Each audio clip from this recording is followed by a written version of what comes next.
जय माता दी। मेरे चैनल में आप सभी का बहुत बहुत स्वागत है। आज हम बात करने वाले हैं अस्थमा के बारे में। अस्थमा क्या है, क्यों हो जाता है, कैसे हो जाता है, इसको कैसे हम ठीक कर सकते हैं। क्या अस्थमा एक दो दिन में ही हो जाता है या ये धीरे धीरे करके हमारे शरीर में पैदा होता है, ये सारी चीज़ें मैं आपको इस वीडियो में बताने वाली हूँ। अस्थमा से संबंधित आपकी जितनी उलझनें हैं, सारी उलझनें इस वीडियो में मैं सुलझाने वाली हूँ। मेरी कई वीडियो पर रिक्वेस्ट थी कि मैं अस्थमा पर एक वीडियो बनाऊं, तो बीच में थोड़ी सी अपनी पर्सनल दिक्कतों के कारण और समयाभाव के कारण मैं वीडियो नहीं बना पाई, इसलिए आज आपको ये वीडियो दे रही हूँ। आप सभी से रिक्वेस्ट है, प्लीज़ इस वीडियो में पूरे टाइम बने रहिएगा, क्योंकि जब कभी भी आप वीडियो को बीच बीच में स्किप कर देते हैं तो आप बहुत ज़रूरी चीज़ें छोड़ते चले जाते हैं और वीडियो आपको पूरी तरीके से समझ में नहीं आता। फिर बाद में आपको लगता है कि कोई फ़ायदा नहीं हो रहा। इसलिए वीडियो पूरी सुनिए। और इस वीडियो में, पूरी वीडियो में एक एक बात बहुत महत्वपूर्ण है, क्योंकि जानकारी जब कभी हमें आधी होती है वो सिर्फ हमें परेशानियां ही देती है, उससे हमें कोई फ़ायदा नहीं होता है। तो अब हम अपने टॉपिक पे आते हैं। अस्थमा क्यों हो जाता है? क्या अस्थमा एक या दो दिन में तैयार हो जाता है? नहीं, एक या दो दिन में आपके शरीर में कोई भी बीमारी तैयार नहीं होती। एक या दो दिन में सिर्फ आपको जुखाम या बुखार ही हो सकता है। और सबसे पहले तो मैं आपको ये बता दूं कि अस्थमा, जितना लोग अस्थमा से डरते हैं, अस्थमा के नाम से जितना अस्थमा के नाम से घबराते हैं, इसको इतना डेंजरस समझते हैं, इतना डेंजरस या ख़तरनाक अस्थमा नहीं होता। इसमें इतना ज़्यादा घबराने की कोई बात नहीं होती है, क्योंकि ये जुखाम का ही दूसरा रूप होता है, यानी कि जुखाम का एक, आप मान लीजिए, प्रबल रूप होता है। अब मैं आपको डिटेल से समझाती हूँ कि ये क्यों और कैसे हो जाता है, इससे हम कैसे बच सकते हैं। और यहाँ पर जो मैं बताने वाली हूँ इसको बहुत ध्यान से सुनिएगा। देखिए, कुछ छोटे बच्चे होते हैं तो उनमें, छोटे बच्चों में बहुत जल्दी जल्दी सर्दी, जुखाम या खांसी की समस्या होती रहती है। तो होता क्या है कि जैसे हम सभी, अक्सर सभी लोग सोचते हैं कि ये छोटा बच्चा है, पानी में भीग गया होगा, या अगर दूध पीने वाला बच्चा है तो उसकी माँ ने कोई सर्दी वाली चीज़ खा ली होगी, मूली खा ली होगी, या कोई ठंडा पानी पी लिया होगा, कोल्ड ड्रिंक पी ली होगी। इस तरह का अंदाज़ा लगा करके हमें लगता है ये नॉर्मल है। या अगर मौसम चेंज हो रहा होता है तो हम समझते हैं मौसम चेंज हो रहा है, इस वजह से बच्चे को जुकाम, सर्दी या खांसी हो गया है। अब हम करते क्या हैं कि जो नज़दीकी डॉक्टर होते हैं, या हमारे मोहल्ले में जिन डॉक्टर ने, किसी ने भी दुकान खोल रखी, मतलब किसी भी डॉक्टर को जाके हम दिखा लेते हैं। अब मेरे शब्दों को यहाँ पे समझने का प्रयास करिएगा। किसी भी डॉक्टर को, यहाँ पर बहुत बड़ी बात है, किसी भी डॉक्टर को, यानी कि हर एक डॉक्टर हर चीज़ का स्पेशलिस्ट नहीं होता है, मेरे कहने का ये मतलब है। अब यदि आप किसी भी डॉक्टर के पास चले गए, यानी कि वो सर्दी जुकाम बुखार की दवाइयाँ देते हैं सबको, और कभी कभी ऐसा भी होता है कि वो डॉक्टर सही मायने में होते ही नहीं हैं। बहुत सारे डॉक्टरों के पास में कुछ कंपाउंडर्स होते हैं, तो वो डॉक्टरों के पास में सीखते रहते हैं। जब उन्हें थोड़ी सी दवाइयों का नॉलेज हो जाता है, एक्सपीरियंस हो जाता है, वो जाकर के अपनी एक दुकान खोल लेते हैं और वहाँ पर वो प्लस का निशान बना देते हैं अपनी क्लिनिक के ऊपर, भाई वो बहुत बड़े डॉक्टर हैं। जबकि उनके पास में ना तो अपनी कोई डिग्री होती है, नहीं अपना कोई डिप्लोमा होता। वो केवल अपने अनुभव और अंदाजे के आधार पर आपको दवाइयाँ लिखते रहते हैं, दवाइयाँ देते रहते हैं। अब होता क्या है, जब आप अपने बच्चे को लेकर के उन्हें दिखाते हैं, भाई बच्चे को सर्दी हो गई है, खांसी आ रही है या जुकाम हो गया है, तो वो क्या करते हैं, जुकाम सुखाने वाली दवाई आपके बच्चे को दे देते हैं। अब होता क्या, जब आपने बच्चे को दवाई एक या दो खुराक खिलाई, क्योंकि जुकाम सुखाने की दवाई थी, उसका जुकाम सूख जाता है और आपको क्या लगता है कि भाई वाह, डॉक्टर साहब ने तो बहुत अच्छी दवाई दी थी, मेरे बच्चा का जुकाम एकदम सही हो गया, मेरा बच्चा एकदम ठीक हो गया। आप काफ़ी खुश हो जाते हैं। आप कई लोगों को बता देते हैं कि भाई अगर बच्चे को जुकाम हो जाए आप जाकर के उन डॉक्टर को दिखा लेना। लेकिन यहीं पर आप सबसे बड़ी गलती कर रहे होते हैं, क्योंकि कोई भी बीमारी है, यदि बुखार भी है उतारना और आप किसी अच्छे डॉक्टर के पास में जाएंगे, तो वो डॉक्टर आपको कोई ऐसी दवाई नहीं देता है जिससे कि एक बार में एकदम से आपका फीवर उतर जाए, एकदम से बुखार ख़त्म हो जाए, क्योंकि एकदम से बुखार उतरना खतरनाक होता है। ठीक उसी तरीके से जुकाम को सुखा देना हमेशा हानिकारक और ख़तरनाक होता है। तो जब यही प्रक्रिया बार बार होती है, जैसे एक बार आपने दवाई दी, बच्चे का जुकाम सूख गया, आपको लगा ठीक हो गया, फिर कुछ दिन के बाद में उसको वही होता है, सर्दी या जुकाम हो जाता है, आप फिर उन्हीं डॉक्टर के पास में जाते हैं, जुकाम सुखाने की दवाई उन डॉक्टर से ले आते हैं, बच्चे को खिला दी, बच्चे का जुकाम सूख गया, आपको लगा भाई डॉक्टर बहुत अच्छे हैं। तो ऐसे ही धीरे धीरे करके एक के बाद में दूसरी, दूसरे के बाद तीसरी हम गलती करते रहते हैं। और होता क्या है, जब बच्चे के अंदर ही जुकाम सूख जाता है तो जो उसकी नाक बह रही होती है, नाक से पानी के रूप में, या खांसने पर, खखारने पर, थूकने पर बलगम के रूप में जो जुकाम उसका बाहर आ रहा होता है, कफ उसका बाहर आ रहा होता है, वो उसके शरीर में ही जम जाता है। क्योंकि जब अंदर कोई चीज़ सूखेगी तो वो ख़त्म तो नहीं हुई ना, वो सूख के वहीं पे जम गई। अब क्या होता है, धीरे धीरे ये बच्चे की बॉडी को कमज़ोर करता रहता है, बच्चे को अंदर से कमज़ोर करता रहता है। जब बच्चा धीरे धीरे बड़ा होता है तो उसका शरीर क्योंकि अंदर से तो कमज़ोर हो चुका होता है, उसके अंदर रोग प्रतिरोधक क्षमता कम हो जाती है। फिर एक एज आने पर यही जो जुकाम धीरे धीरे उसको बार बार होता था और सुखाया जाता था, ये अस्थमा का रूप ले लेता है। अब जब ये जुकाम अस्थमा में बदल जाता है, यानी वो अस्थमा में चेंज हो जाता है, तब दिक्कतें थोड़ी बढ़ जाती हैं। तब क्या होता है कि अक्सर पॉल्यूशन से एलर्जी हो जाती है।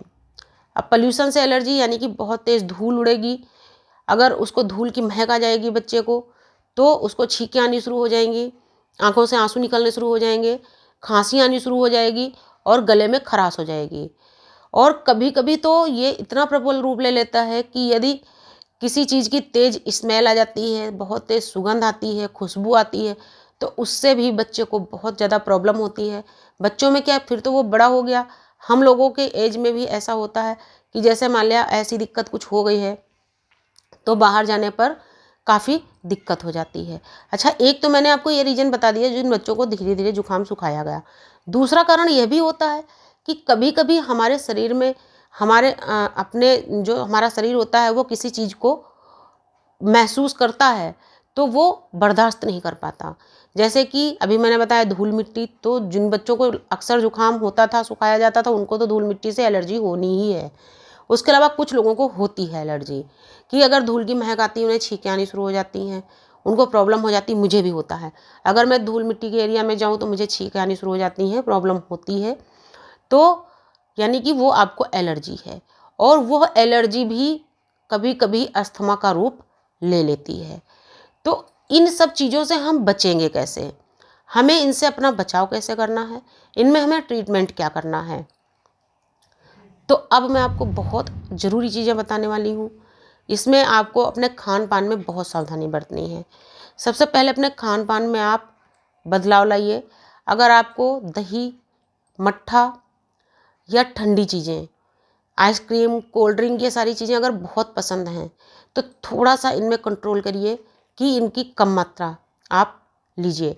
उसके अलावा दही, मट्ठा, कोल्ड ड्रिंक या रायता या चावल, ऐसी चीज़ें यदि आपको खानी है तो आप दोपहर में खाइए, उस समय जब बहुत तेज़ धूप निकली हुई हो।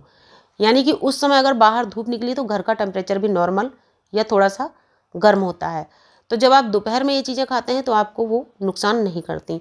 लेकिन यही चीज़ें अगर यदि आप बहुत सुबह खा लेंगे या आप रात में खाएंगे तो वो आपको दिक्कत करेंगी, आपको नुकसान करेंगी, और उनसे आपको प्रॉब्लम हो सकती है।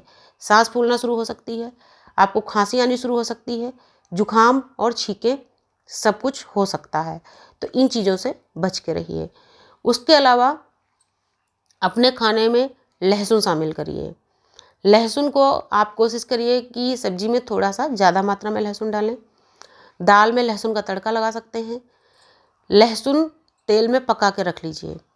100 ग्राम तेल में आप जिस चम्मच से खाना खाते हैं उसी चम्मच से 2 चम्मच अजवाइन डाल दीजिए और 8 से 10 कली लहसुन कुचल के डाल दीजिए। यानी कि 8 से 10 कली लहसुन आप छील लीजिए, उनको अच्छी तरीके से कूट दीजिए और उसी तेल में धीमे धीमे आंच में इतना पकाइए कि वो सब जल के एकदम राख हो जाए। फिर उस तेल को आप छान लीजिए और एक किसी प्लास्टिक की शीशी में भर कर रख लीजिए और इसको रोज़ रात में अपने तलवों पर धीरे धीरे मलिए। तो इससे आपके शरीर में गर्माहट आएगी और जो ये अस्थमा की दिक्कत है ये दूर होगी। अपने किसी अच्छे डॉक्टर से मिलिए, अगर रोज़ आपको प्रॉब्लम रहती है अच्छे डॉक्टर से मिलिए और उनसे आप ट्रीटमेंट कराइए, वो आपको सारी चीज़ें बताएंगे। इसके लिए मैं आपको एक काढ़ा भी बता रही हूँ। तो ये काढ़ा ऐसा है जो कि अस्थमा में भी आपको बहुत फ़ायदा करेगा। सर्दी जुकाम इससे दूर होगी, आपका फैट भी घटेगा। तो उस काढ़े के लिए आप क्या करेंगे, आप 1 गिलास पानी चढ़ा दीजिए या 3 कप पानी चढ़ा दीजिए उबलने के लिए। एक तेज़ आंच पर एक उबाल आने दीजिए और उसके बाद में आंच बिल्कुल धीमी कर दीजिए, जितनी धीमी कर सकते हैं। इसमें आप 2 चम्मच अजवाइन डालिए, 1 चम्मच जीरा डालिए, 2-3 तेज़ पत्ता बारीक टुकड़ों में तोड़ कर डाल दीजिए। इसी में आप 8 से 10 लौंग डालिए और इसी में आप 8-10 काली मिर्च डाल दीजिए और थोड़ा सा सेंधा नमक डाल दीजिए और इसको उबलने दीजिए।